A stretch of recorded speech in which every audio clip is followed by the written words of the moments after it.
وەکو هاوڵاتیەک مافی دەنگدانم هەیە دەنگ بە کاندیدێک بم کە شەڕی مال و نەمانمان بۆ بکات لە بەغدا مادە ١40مان بۆ بگەڕێنەوە مافی دەستوریەکانمان بۆ بگەڕێنێتەوە هیوادارم هەموو هاوڵاتیەک ڕۆژی دەنگدان لە دەیدا ئامادە بێ بۆ دەنگدان. قەستە سندوقên دەنگدانê bikin mav û çarenivîsê xwe li Bexda pesend bikin da ku qewareyê Herêma Kurdistanê parastî bimînîtin û destkeftên dezvehatî bi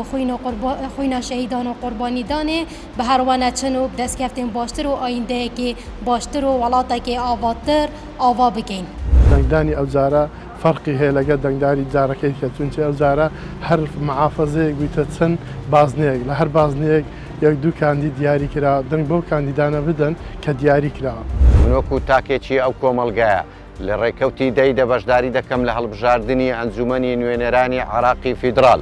دەنگ دەدەم بەو کاندیدەی کە خۆم بڕوا و متمانەی تەواوم پێی هەیە و داوا لە هەموو کاندیدە دەرچوەکان دەکەم ئەو کاتانەی ڕوو لە بەغدا دەکەن یەک دەنگ و کۆدەنگ من لەسەر بەدیهێنان و بەدەستهێنانی مافەڕەوەکانی گەلی کوردستان سەرکەوتن بۆ کوردستان.